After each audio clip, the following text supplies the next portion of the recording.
Estados Unidos y Rusia acordaron normalizar relaciones bilaterales tras la cumbre de alto nivel que sostuvieron las delegaciones de ambas naciones en Riad, en Arabia Saudita, este martes.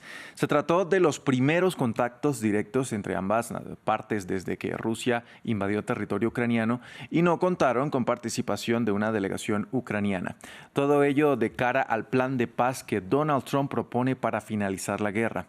Para analizar este panorama y qué tan legítimo puede ser el acuerdo de este tipo, conectamos con Ignacio Hutin. Él es magíster en Relaciones Internacionales, periodista y autor del libro titulado Ucrania, Donbass, una renovada guerra fría. Ignacio, gracias por acompañarnos aquí en France 24. Por favor, un placer. Ignacio, primero, ¿por qué Estados Unidos decide de forma unilateral no sentarse a negociar con Ucrania desde el principio? ¿Qué tanta legitimidad tienen estas conversaciones si el territorio en disputa es el ucraniano? Bien, en principio hay que aclarar un punto fundamental, que es que tanto Rusia como Ucrania como Estados Unidos están todos de acuerdo en algo, que es que el final de la guerra depende 100% de Rusia. Si Rusia se retira, la guerra termina. Eso es fundamental y lo entiende tanto Ucrania como Rusia como Estados Unidos. Por eso, para Estados Unidos es importante hablar con Rusia. Tiene que determinar qué es lo que sucede a partir del diálogo con Rusia. Pero, por otro lado, Donald Trump necesita el final de esta guerra por varias cuestiones. Por un lado, porque eso fortalecería su imagen a nivel interno. Sabemos que Donald Trump, desde que reasumió la presidencia en enero pasado, se enfoca mucho más en lo que sucede a puertas adentro, en la política interna, en la economía interna de su país, que de lo que sucede a puertas afuera. De hecho, se ha replegado notablemente, se ha retirado de distintas organizaciones internacionales, ha anunciado que se retira de la Organización Mundial de la Salud, ha anunciado que se retira del Consejo de Derechos Humanos de las Naciones Unidas, del Acuerdo de París sobre cambio climático. Estados Unidos se está retirando de distintos organismos internacionales para enfocarse en la política interna. Y en ese sentido, terminar con la guerra en Ucrania fue una de sus promesas de campaña. Por eso para Estados Unidos y para Donald Trump personalmente, eso reforzaría su imagen. Pero hay otro punto fundamental que tiene que ver con lo netamente económico y más precisamente de los recursos minerales de Ucrania. Terminar con la guerra implicaría la posibilidad de explorar y explotar los enormes recursos minerales que tiene Ucrania. Estamos hablando de, por ejemplo, uranio, estamos hablando de litio, estamos hablando de titanio, estamos hablando de tierras raras.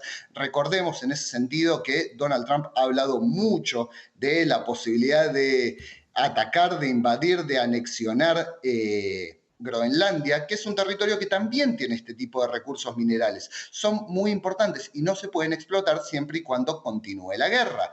Entonces, lo que estamos viendo es una suerte de doble presión hacia el presidente ucraniano, hacia Volodymyr Zelensky, por un lado, negociando con Rusia para terminar con la guerra, pero por el otro, presionando a Zelensky para que firme una paz, para que ceda de alguna forma, que sea sobre todo territorio, y así, con esta mayor estabilidad, Estados Unidos podría empezar a explotar esos recursos que tanto le interesan.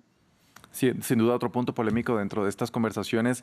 Ignacio, ¿qué intención puede leerse ahora de Estados Unidos al priorizar un diálogo con Moscú en lugar de su aliado Kiev? Bueno, en principio podemos decir que, como mencionaba antes, Estados Unidos ve en Rusia una mayor posibilidad de terminar con la guerra. ¿Por qué digo esto? Porque Ucrania, de ninguna forma los ucranianos van a aceptar un cierre de la guerra, un final de la guerra o siquiera un cese al fuego, que no significa una paz constante, una paz duradera, sino que significa una paz absolutamente temporal y muy precaria. Ucrania, los ucranianos no lo aceptarán siempre y cuando Rusia siga manteniendo la ocupación de territorio. Y Rusia no va a replegarse. Rusia no se va a retirar ni de Crimea, ni de Donetsk, ni de Lugansk, ni de Zaporilla, ni de Gerson, de estas regiones que está ocupando. Con lo cual, la posibilidad de negociar una paz con Ucrania es bastante lejana. Entonces, necesariamente Estados Unidos tiene que negociar con Trump, con Rusia, si es que quiere alcanzar algún tipo de acuerdo, aunque sea temporal. Esto es lógico, teniendo en cuenta que Zelensky no va a ceder, lógicamente no va a ceder, porque tiene parte de su país ocupado. Lógicamente, ningún presidente ucraniano aceptaría paz siempre y cuando siga manteniéndose esa ocupación. Y como Rusia no se va a replegar de ninguna forma, a Estados Unidos no le queda otra posibilidad que negociar con Rusia. Dicho eso, no solo Ucrania la que no va a aceptar un acuerdo que implique mantener la ocupación de Rusia. Europa tampoco lo va a aceptar. Ni la Unión Europea, ni los distintos miembros de la OTAN en el continente europeo lo aceptarían.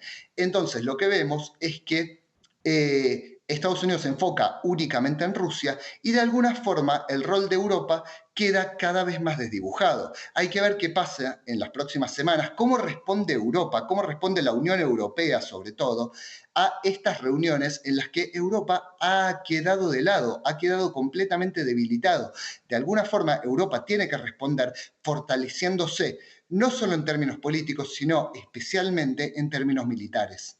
Ahora, anoche el presidente Donald Trump hizo varias declaraciones, dijo que Ucrania nunca debió haber empezado esta guerra culpándola falsamente a este gobierno. ¿Y cómo deja esto parado a Kiev? Y de otro lado, ¿generará esto más preocupaciones dentro de la Unión Europea? Absolutamente, absolutamente. Como decía antes, me parece que esto tiene que ver con una doble estrategia de parte de Donald Trump para debilitar a Kiev y para obligarlo a ceder, para obligar al presidente ucraniano Volodymyr Zelensky a que ceda, a que firme algún tipo de acuerdo que al menos paralice la guerra, aún aceptando la ocupación de Rusia. Entonces, esa doble presión viene, por un lado, de las reuniones con representantes de Rusia, incluyendo a Sergei Lavrov, el ministro de Relaciones Exteriores de la Federación de Rusia, y por el otro, al mismo tiempo, ha habido una presión muy importante en las últimas horas de parte de Donald Trump hacia Ucrania, hacia personalmente Volodymyr Zelensky, al que ha acusado no solo de empezar la guerra, o si se quiere, de no haberla evitado, lo responsabiliza a Zelensky y no a Putin, no al presidente ruso Vladimir Putin por iniciar la guerra, sino que además ha hablado de que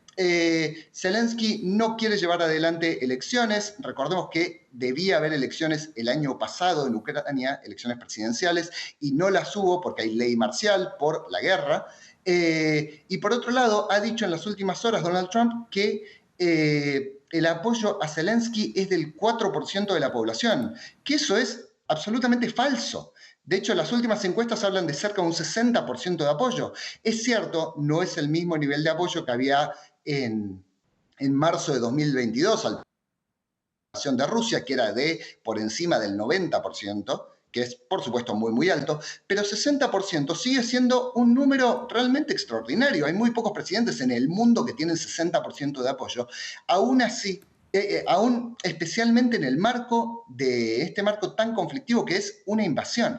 60% de apoyo no tiene ninguna relación con el 4% del que habla Trump, pero Trump necesita debilitar a Zelensky para obligarlo, para forzarlo a sentarse a una mesa de negociación en la que ceda y acepte la ocupación de Rusia. Pero me parece que ese es un escenario muy lejano. Claro. ¿Qué opciones entonces le quedan a Kiev ante estas concesiones? Kiev depende 100% de Europa, 100% de Europa. Si Estados Unidos se está replegando, si Estados Unidos se está alejando, si incluso Donald Trump habló de la posibilidad de retirarse de la OTAN, que sería muy importante, es una posibilidad por ahora, nada muy concreto, pero lo ha mencionado. A Ucrania solamente le queda la Unión Europea, solamente le queda depender de los Estados europeos y del apoyo tanto militar como económico como político de los Estados europeos. E incluyo también dentro de los Estados europeos a Turquía, que si bien no es miembro de la Unión Europea, es parte de la OTAN. Y Zelensky se ha mostrado muy cercano al gobierno turco en las últimas horas, ha hablado de la posibilidad de llevar adelante un diálogo, una negociación en Turquía, en Ankara. Me parece que eso puede ser muy relevante. Pero Zelensky ha demandado también la posibilidad de garantías de seguridad que impliquen hasta 150.000 soldados europeos. ¿Los estados europeos están dispuestos a ceder 150.000 soldados para garantizar la seguridad de Ucrania? parece difícil, pero Ucrania necesita los recursos europeos, más aún teniendo en cuenta que parece Donald Trump quiere retirarse, quiere dejar de apoyar a Ucrania en términos militares y de hecho Donald Trump lo dijo bastante abiertamente esta semana. Después de aportarle tanto a Ucrania, no hemos recibido nada a cambio. Entonces, lo que queremos es el equivalente a 500.000 millones de dólares en minerales raros, en uranio, en titanio, en litio, en otros recursos minerales. Cosa que Zelensky respondió diciendo, esta es una propuesta inverosímil, esta no es una propuesta seria. En este momento, Zelensky depende 100% de lo que suceda con Europa. Claro, y decía sobre todo Zelensky que no había garantías de seguridad en esta propuesta. Y hablando de seguridad, sobre todo en la zona euro, Ignacio, ¿esta maniobra de la administración Trump podría abrir una brecha en la OTAN? Puede ser, sí, puede ser. Pero esa brecha sería Estados Unidos por un lado y todos los demás por el otro, incluyendo a Canadá. Estados Unidos, Donald Trump se ha peleado bastante con Canadá desde el mes pasado, con Trudeau, el primer ministro canadiense. Entonces, puede ser que exista una brecha entre Europa y Canadá y Estados Unidos por el otro. Eso también tiene mucho que ver con lo que mencionaba antes de la posibilidad que anunció Donald Trump de alejarse, de retirarse de la OTAN. Por eso creo que es muy importante, son muy importantes todas las reuniones que puedan llevarse a cabo en las próximas semanas en el marco de Europa, entre los líderes europeos. Porque además creo que vale la pena mencionarlo, estamos viendo en Europa, entre los distintos líderes de Europa, también cierta fragmentación. Pienso, por ejemplo, en el caso del presidente polaco, Andrzej Duda, que es muy cercano a Donald Trump, ni que hablar de Víctor Orbán, el primer ministro de Hungría, que también es sumamente cercano a Donald Trump y se ha mostrado muy crítico tanto de la Unión Europea como de la OTAN. Estos líderes que en muchos casos se habla de que son líderes de ultraderecha, que se habla de que pueden ser líderes que cuestionen la democracia. Pienso en el caso de Alternativa para Alemania, en Alemania, que tenemos ahora elecciones en Alemania y tiene cerca del 20% de apoyo. Son todos líderes que han cuestionado a la OTAN, que han cuestionado a la Unión Europea y que sobre todo han cuestionado el apoyo europeo a Ucrania. Esta idea de decir, estamos brindando muchísimo apoyo, muchísimo dinero a cambio de nada. De Fico en Eslovaquia también. Claro. Hay muchos líderes europeos que están cuestionando cada vez más esto. Y en ese sentido puede haber un quiebre en la OTAN que, por supuesto, va a debilitar la posición de Ucrania. Claro, ese es un tema que da sin duda para mucho más. Lamentablemente se nos acabó el tiempo. Ignacio, muchas gracias. Era Ignacio Hutin, magíster en Relaciones Internacionales, acompañándonos aquí en France 24. Y de esta manera hacemos una breve pausa y ya regresamos con más. Esto es Directo América. Quédense con nosotros.